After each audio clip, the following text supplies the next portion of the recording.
Welcome to 99 TV. నేను బ్రహ్మనాయుడు. ఇకపోతే నిన్న ఆంధ్రప్రదేశ్కి సంబంధించి పులివెందుల జెడ్పీటీసీ, అదేవిధంగా ఒంటిమిట్ట జెడ్పీటీసీ స్థానాలకు ఉప ఎన్నికలు జరిగాయి. ఇక ఉప ఎన్నికలకు సంబంధించి కూటమి ప్రభుత్వం మరి ఆ రెండు స్థానాలను తెలుగుదేశం పార్టీ కైవసం చేసుకుంటుందనేటువంటి ధీమా వ్యక్తం చేస్తుంది. వైఎస్ఆర్ కాంగ్రెస్ పార్టీ అయితే దాదాపుగా ఓటమి ఖరారైనట్లయితే తెలుస్తూ ఉంది. ఓటమిని వాళ్ళు అంగీకరించేటువంటి పరిస్థితులు అయితే లేనట్టు స్పష్టంగా తెలుస్తుంది. కొద్దిసేపటి క్రితం వైకాపా అధినేత మాజీ ముఖ్యమంత్రి YS Jaganmohan Reddy press meet పెట్టారు.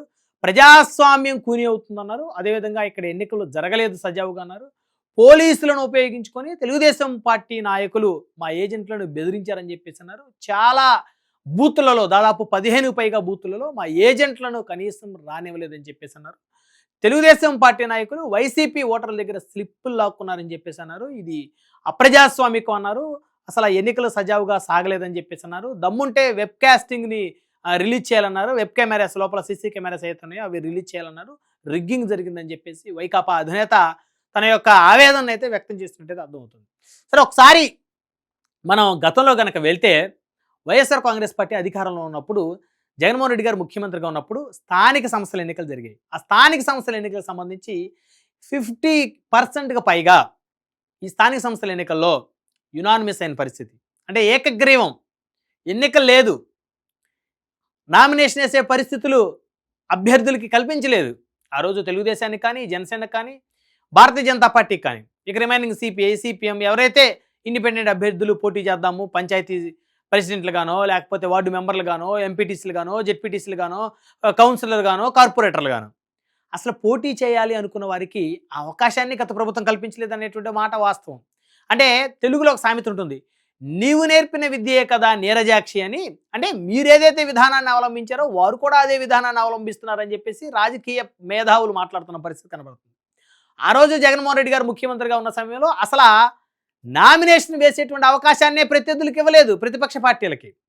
ఇప్పుడు చక్కగా పులివెందుల్లో మరి వైఎస్ఆర్ కాంగ్రెస్ పార్టీ తరపు నుంచి ఎవరైతే మరి గతంలో జెడ్పీటీసీగా ఉన్నారో ఇదే పులివెందుల ప్రాంతానికి మరి ఆయన కుమారుడైనటువంటి హేమంత్ రెడ్డి గారు చక్కగా నామినేషన్ వేశారు, ప్రచారం చేసుకున్నారు. ఆయనకి తరపున మరి ఎంపీ, కడప ఎంపీ అవినాష్ రెడ్డి గారు, వివిధ ఎమ్మెల్సీలు, వైసీపీకి సంబంధించి మాజీ ఎమ్మెల్సీలు, మాజీ ఎమ్మెల్యేలు, మాజీ మంత్రులందరూ కూడా వైకాపా అభ్యర్థికి ప్రచారం చేసుకున్నారు. ఎక్కడా కూడా ప్రచారణ భంగం కలిగించే పరిస్థితి అయితే ప్రభుత్వం అయితే చేసినట్టయితే లేదు. కాకపోతే కొన్ని గ్రామాల్లో వైసీపీకి సంబంధించినటువంటి నాయకుల మీద దాడులు జరిగినటువంటి మాట వాస్తవం.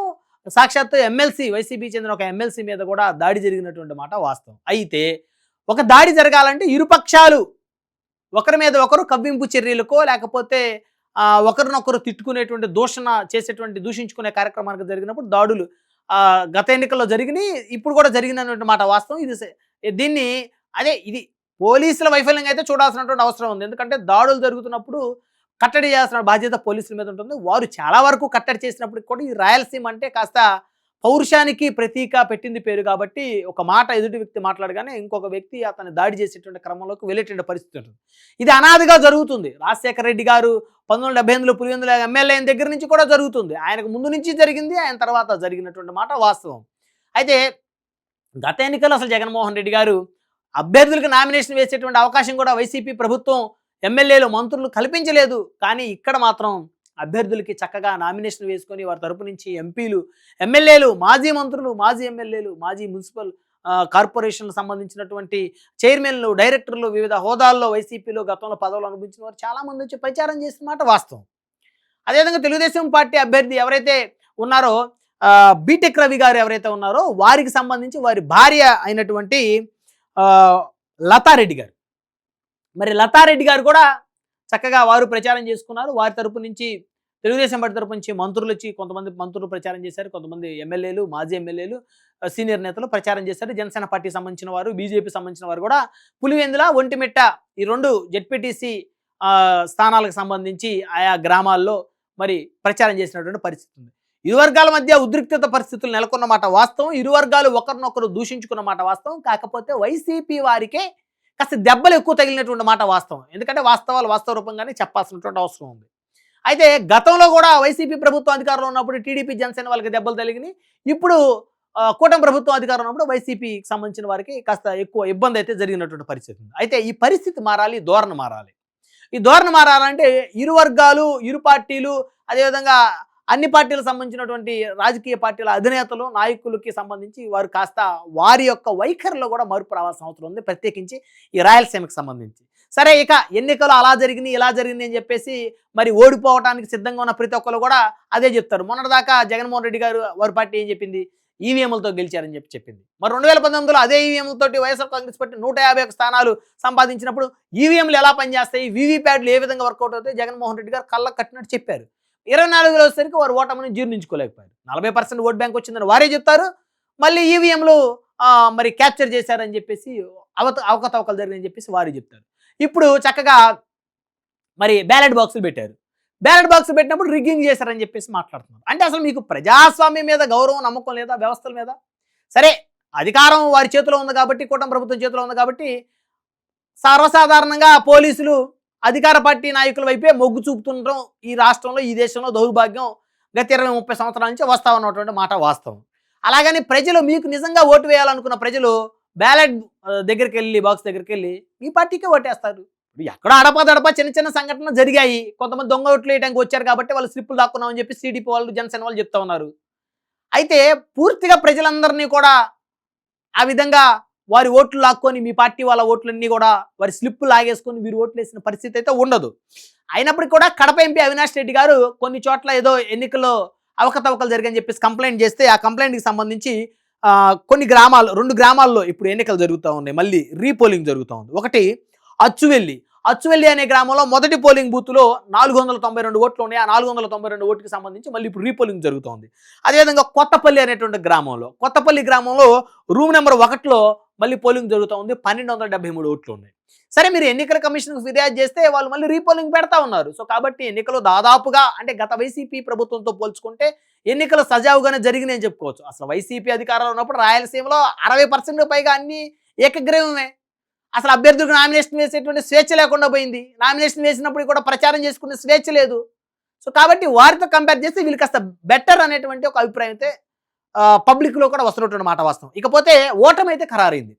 పులివెందులలో జగన్మోహన్ రెడ్డి గారికి సంబంధించి ఆయన అభ్యర్థి, జెడ్పీటీసీ అభ్యర్థి ఓటమి ఖరారైంది. దాదాపు ఇక్కడ ఉన్నటువంటి ఓట్లు 10,601 ఓట్లు ఈ పులివెందుల జెడ్పీటీసీ స్థానంలో.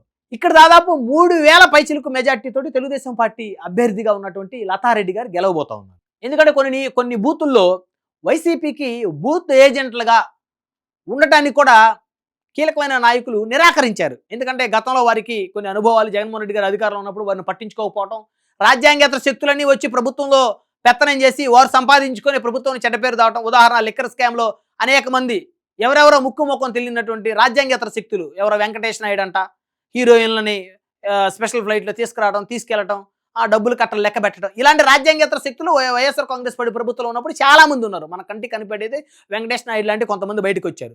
సో వీళ్ళు పెత్తనం చేశారు, కానీ నిజంగా పార్టీ కోసం కష్టపడి పనిచేసినటువంటి సీనియర్లు ఎవరు కూడా పెత్తనం చేయలేదు. అసలు వారి చేతికి పవర్స్ లేవు వారికి. సో కాబట్టి ఆ అసంతృప్తితోటి పోలింగ్ బూతుల్లో కొంతమంది ఏజెంట్లుగా ఉండటానికి కూడా నిరాకరించారనేటువంటి ఒక అభిప్రాయం లోకల్గా వ్యక్తమవుతుంది.